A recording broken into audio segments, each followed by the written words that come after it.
name is Christina and I'm doing my presentation on transgender individuals and gender identity.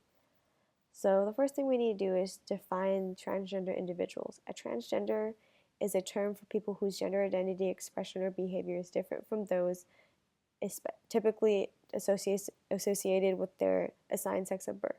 Transgender is a broad term and it's good for non-transgender people to use. Trans is shorthand for transgender.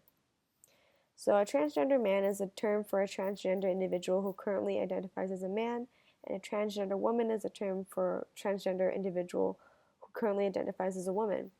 On the picture on our left, we see a drag queen and drag queen, and they're not to be mistaken as a transgender individual because they just dress up as the opposite sex, but they do not identify themselves as the certain sex. So gender identity is one's innermost concept of self as male, female, blend, both, or neither, how individuals perceive themselves and what they call themselves. One's gender identity can be the same or different from their sex assigned at birth. So some people have problems with their gender identity because they feel like they're not living in the right body. And that depicts how they're feeling. It's very difficult to understand, but it's one's innermost thought of themselves. So what kinds of discrimination do transgender people face? So they face harassment and stigma, anti-transgender violence, lack of legal protection, and poverty. So the harassment and stigma that goes towards transgender people is that there are some conservative individuals that believe that transgender people are considered as mentally ill, and the anti-transgender violence is very prominent in the United States as of recently, with the transgender people coming out in the military, and because of that there's been a backlash. And the next thing is the lack of legal protection. In some states and cities, transgender people are prohibited from going to any public services. So at a grocery store, maybe there's no gender neutral bathroom, and that's a problem because some people feel like they need their own space. And the last part is poverty.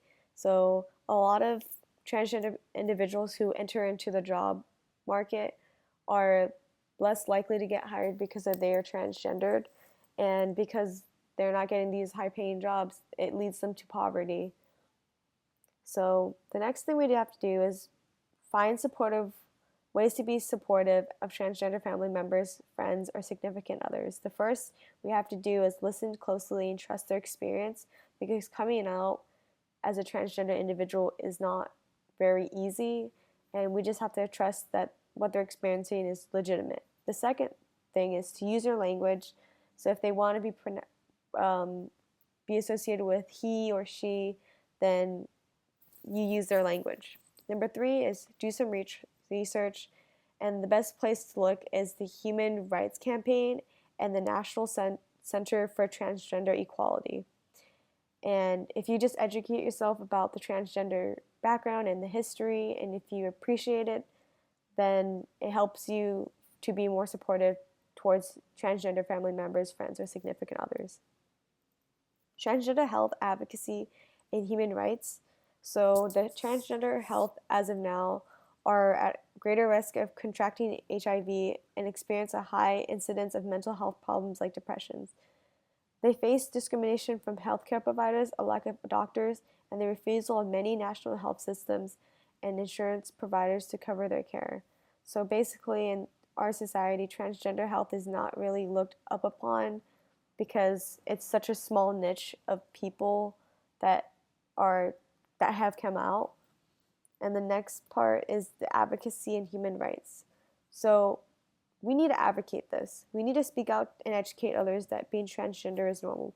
Stopping the violence and aggression towards transgender people by standing up. HRC, the Human Rights Campaign, advocates for full transgender equality and inclusiveness. So the last part of this is that we need to understand that no matter if you're gay, straight, lesbian, bisexual, or transgender, you are human and you have every right to everybody else's rights. All right, thank you.